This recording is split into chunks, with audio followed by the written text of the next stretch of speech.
Ngayong hapon na Dr. Jaime Marcelo Razo ang ato ang Chief of Hospital sa Davao del Sur Provincial Hospital. Dok, kumusta ang ato ang Davao del Sur Provincial Hospital? Yes sir, ngayong hapon. So far, so good. Naalagi hapon na to ang mga daghang gyapon ang mga challenges nga na-encounter, pero ma-feel gyud nato ang active presence, participation, and leadership sa to ang provincial government headed by our Governor Yvonne Ronya Cagas and ni SAPG Mark Cagas. In terms of services, constant lang gyapon ang ato ang pag-deliver sa atong basic services. In fact, ang ato ang census karon, we are always above our bed capacity. So, bed capacity is 100. Average ta og 130 to 150 every day nga maabot diri. Pero despite that, paningkamutan gyud nato nga ma-accommodate ng pasyente sa ilang mga panginahanglan nila.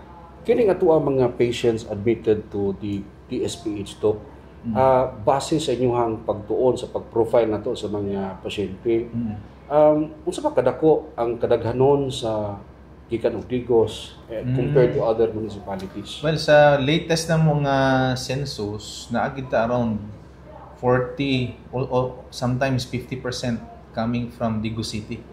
Dako kay percentage nga mo anhi diri sa sa provincial hospital. Ang other municipalities na apod, pero usually mga, for example, ang nasa Kiblawan, nasa namang dito atong district hospital. So uban mo to dito. So ang bulk kids ng pasyente Digos City gyud sir. Unsa yung mga reasons ana behind that, Doc? Well, una, geography. Naman sa Digos City ang provincial hospital, so mogi pinaka-accessible sa ila.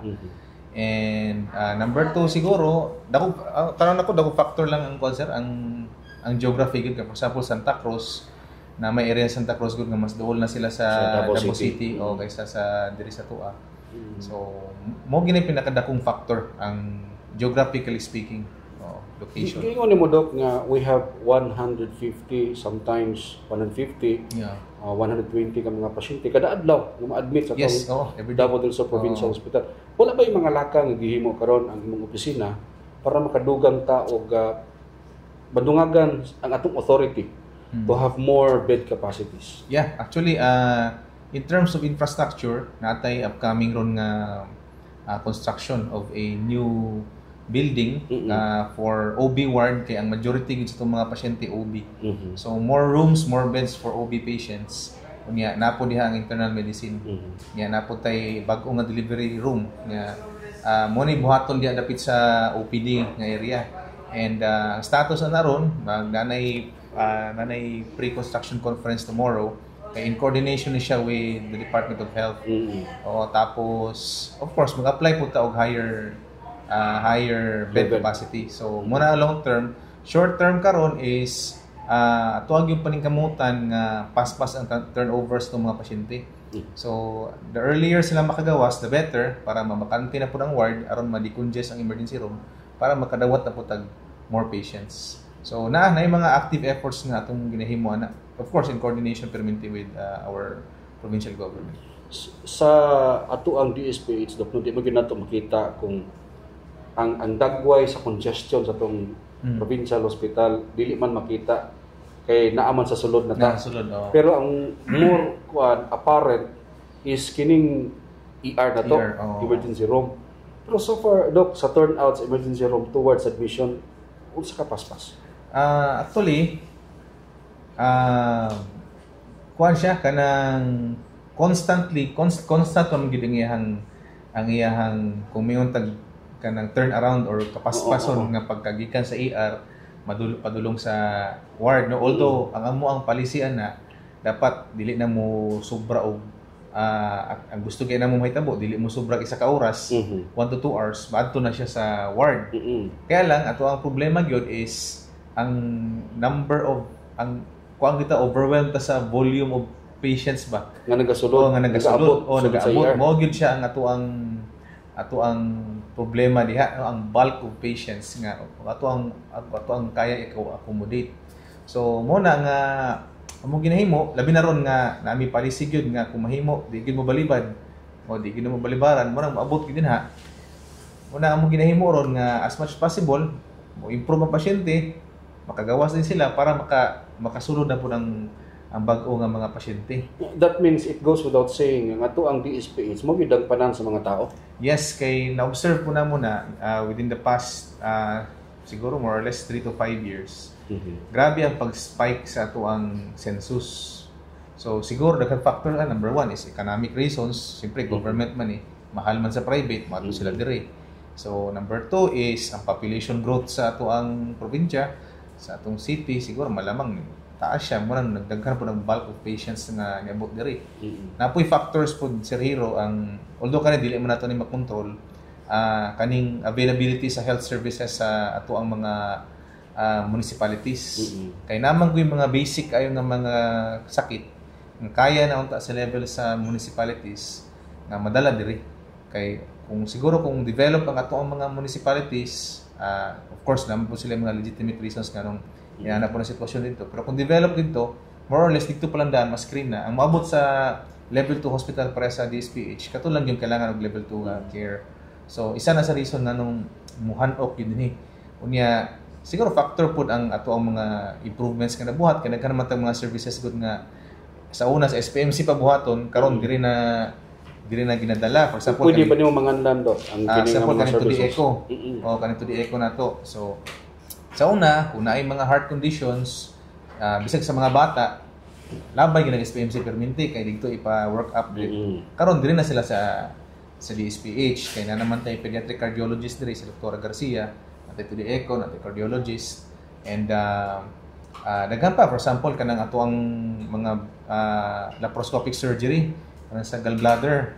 Sa una open pa man na ang laparoscopy na sa private o SPMC karon na naman tay available natay specialist dire mo nang ato gid sila dire nya na naman tay mga baong doctors neurosurgery na sa utok na naman tay opera si Dr. Mata, functional na po itong ICU. So ma-refer na po dire mo nang isa po na ka kuan ang improvement na to sa ato pa ang traffic flow medyo nagkabugat tungod kay nakadaghan atong serbisyo. Nakadaghan ang serbisyo. So mo na ginabalanse na turon kaya ato ang infra nga mo accommodate at the same time ang traffic sa pasyente. Pero sige lang, so far panikamutan man gyud nato kuan gitanan serbisyohan gitanan. Before Doc, there was a problem on nurses, no? Nursing services. Yes. Kumusta man Doc sa karon? Well, it still remains to be a problem. Problema gyapon gina, no. That's a challenge. That's a challenge kay pero dili lang kita na problema ni. Even private hospitals and other government hospitals problema gyud ang nursing kay una gyud ang orientation gyud sa ato ang nurses nga mo abroad. So kumbaga murag makuha lang sila 2 years experience afterwards abroad sila. Di kita pwede kapugong sir kay di mo to kahit umbasan god sa nasa ta sa Pilipinas ang opportunities nga nasa abroad New Zealand, Australia, para na to diri. In other words, greener pasture dito. In reality man gyud. So alangan naman pugna na to ang tao for greener pasture. So kana gyud challenge gina siya. Pero ato na raise nga problem sa ato ang governor, and then mo nang natay massive hiring actually. Last year nagkamot mi maka-hire og 20, karon na po another 30 nurses kay mo pud require sa Department of Health nag-allocate ng budget. Kaya lang ang takers na po nga mudawat sa murag dunay exodus no sa exodus sa mga nurses going abroad. Labi na ron abroad, I don't know how true pero nakadungan nga balita nga nanay hiring with even without experience. Sabay pa family, di ba? So, syempre, pag mag-graduate, nakalupad mas okay dito. Mas okay dito. Kana gyud pinaka-challenge. Pero sige lang, despite that Sir Hero, naagya pun tay mga na-hiring nga nurse. Pero with vis-a-vis ato ang bed capacity o sa number of nurses nga dapat naata doon na taniana. We have sufficient or enough supply of nurses. In terms of operational aspect naata. Kaya na to. The theoretical number. Operational number. Ibig sabihin, mapadaga ang hospital sa unsay naata karon. Okay. Pero kung ato yung strictohon nga kanang textbook theoretical requirement, medyo apasunon pa yun. Pero nanatay budget for that. Ang takers lang ang subot ang mo-apply ang ni-apply ang nanulod ang muy wala. Pero nanatay budget gi-allocate. Basta importante natay sufficienting sapi para Correct. niini nga numero. Oh. Kaya lang problema na to. Wala Nang apply. So ato ba kung mo apply, Oo. pwede ka to dawaton kung qualify. Of course, natin mga So pwede na to na ipanawagan Dok nga ang ato ang Pwede. DSPH, no? Actually, namin daghan na kayo mig-posting ana sa Facebook na hiring ta, we are hiring. Oh, nagaling may mga kuan ito, ipang-emphasize ito nga mga benefits kun adire. Naman po tayo takers for in fairness, pero dili gid ana kadaghan. Pero dili man nato required Dok, no, ang mga kining experience nila. Dili na. Oo. Isa po ka factor si Hero Day ang katong di ba sa during pandemic na na mga years nga walay graduates. Oh, kana naka-apekto po na sto nga nang walay nurses po nga naka-enjoy. Ito na yung mga nangutana, Dok, about nining CT scan. Kumusta man ang ato ang mga plano? Yeah, nining CT scan. hapit na gyud no. Nagaplano ta mo purchase og 64 slice nga CT scan. Oh. So that is an advanced CT scan. Kasagaran karon sa mga hospitals na araman sa 16 and 32 slices. Kani ato ay 64 slices itong kuwaon. So mas daghan nga mga Slices. nga diagnostic procedures ang pwede ma-explore. And ang status ron is nanapoy budget for that, nanapoy tay mga specifications nga nakuan. Ongoing na lang yun sa ato ang procurement process sa bids and awards and everything, ato ang ginang subayon. So ato ang yung panikamutan nga first quarter sulod na gito. So kung masulod na ning CT scan nato, Dok, ano sa kaman nga mga serbisyo nga kining mura og mahimong available diri sa tuang DSPH? Well, una, siyempre ang although ang CT scan dako kay na siyang gamit, no? Pero ang Murag gamit ng ginastanan. gamit ng ginastanan. In fact, karon sa mga algorithms karon sa medicine, included na ang CT scan, dili na siya something nga dili common ba. Oo. So, pero kung para mas ma-appreciate nato kanang mga pasyente nga stroke, so karon man gud nga atong setup kay wala pa man tay CT scan na actually, pero daot na siya. Gawas po na itong private hospital niya, mo-coordinate sa malasakit para mabayaran niya, dugay pang result. Pero kung karon na CT scan, example natin pasyente nga mas stroke, automatic mas scan na to, paspas ang decision making sa doktor, paspas ang treatment, paspas ang management, mas mo improve ang pasyente. Niya ma-address ang mga problema na to, kaya kung paspas siya ma-diagnose, paspas ma-treat, paspas po siya maulian, paspas po siya makauli. So paspas po mabakante atong room, kumunig na po tag pasyente. So dako siya impact sa tuang management. Kini sa nga mga botang nga plano para ni kaniadto. Pero Yes, karon hinahinay na pagtrabaho. Yeah. Sa DSP, it's under your leadership. And of course with the support of Governor Yvonne. Karon, Dok, from today, no, hangtod nga naa pa ka diri sa DSPH, unsa pa may mga plano nga mga improvements nga gusto nimong buhaton sa DSPH? Well, actually ang karon naman tay mga pending gyud nga mga ongoing nga mga improvements. Kaya lang subay lang yung mga proseso ba kay naman sa gobyerno. Apart atong i-construct diha nga ward, naputay himuon nga outpatient department complex diha sa Akbang. So kana siya ang funding ana gikan gina siya sa atong provincial government no, under ni Governor Yvonne.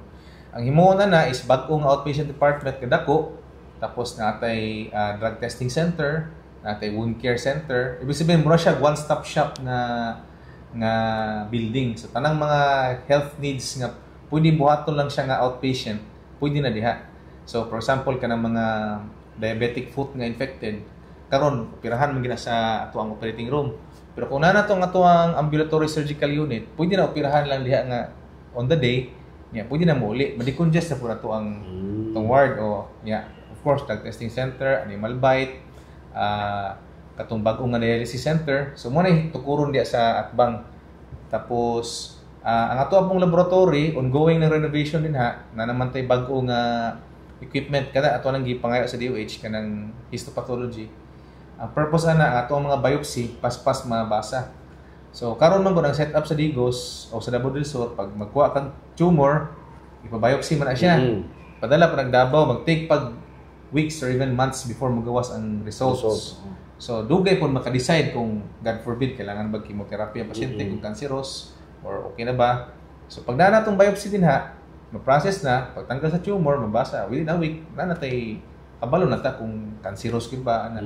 So muna ang mga visible ron ng mga projects. And then daghan pa mig plano actually katong establishment sa itong rehab center. Nagstura namin sa mga rehab specialist. Pero kato medyo dako pa trabaho kay maghimo pa man butag infra rehab facility nga building ana.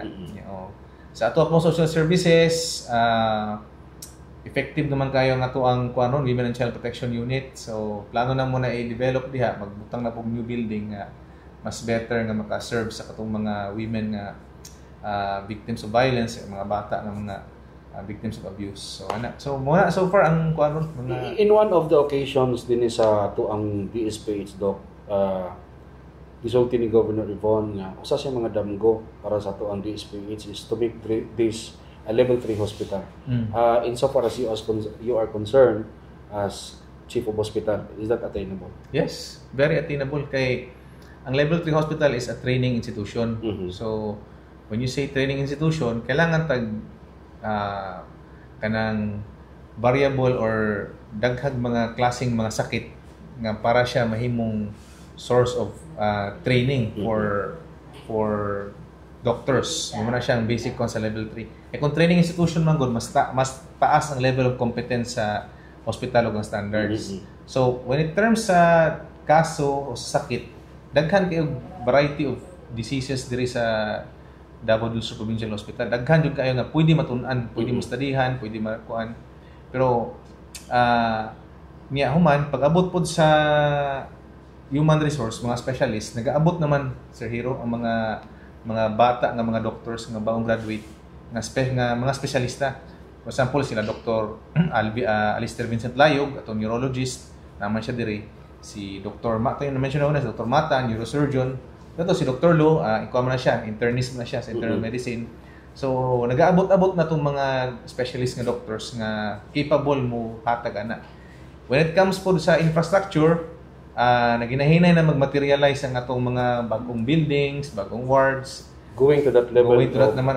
Ato ang mga equipment po, na naman itong CT scan, hinahinay naman. Although, dako-dako pag trabahoon yun, daghan pag tanawonon, pero one way or another, hinahinay na. Yan, po yung mga initial talks nga kung saan siya pag-materialize, hinahinay. Oo. So, nindot na ng mga plano. So, Dok, kung sa may gikan ni ining adlaw hangtod sa maabot ng mga adlaw, bulan, tuig, kung sa may ma-expect sa mga tao sa Davao del Sur sa serbisyo nga mahatod ni Dr. Jaime Marcelo Raso ug ang DSPH? Well, una is ma-expect na to nga mas mahimong efficient na ato ang diagnostics, especially sa pag-abot sa itong upcoming CT scan. Tapos, og sa ato apong histopathology laboratory, nga muna siya kinaan naman good yun ang gamit, taraw na lang ang atong infrastructure. So, muna siya pinaka closest nga makita, ma-expect na to. Kaduha is, so far, kaluis Ginoo, di naman kita kadumog mga bash sa Facebook. So, among yun ang ginaparingkamutan nga ma-improve ang kumbaga customer care sa ato ang mga tao diri kay aminado man kita na nga dili lang DSPH kaya basta government facility ng hospital medyo nakalagay isog kayo so ato na lang ginahinay correct no nga karon gani kung naimuan diri nga mga bago mga bata nga mga nurses doctors amo gyud gina-orient nga ma'am atong gikadak-an sa una nga isog kay ta sa government hospital ato na nang hinahinay bago ron kay dapat empathic na ta, professional na ta, kay lahi naman kalibutan nun kumpara sa una. So, kana ang ato ang expect nga mo-improve na gyud ang ato ang customer care. Bahalag siguro kay namang yung mga factors dili ma-control sir. For example, ang number of patients nga moabot, daghan jud kaayo. Siguro ang attitude sa ato ang mga empleyado hinahinay na nato na improve. Nya naagid ta puy measures ginahimo sa kanang mga incident. Ato ang ginatubag ron, ato ang natin mga pamaagi sa pagdisiplina, pag-calls ng attention, naman tayo Provincial Investigating Council, forward na mo dito. Apo tayo mga sanctions mo siguro ni Lailo po na. Lailo po na gamay ng mga nagbinutan na. Nagbinutan na dito. So mo ginay pinaka-tangible, then kana lang hopefully mapadayon nato ning ato ang development o progress diri sa ato ang hospital. Doc, thank you very much for your time. Sige. Okay. Thank you po sa imong time. Okay. Ay.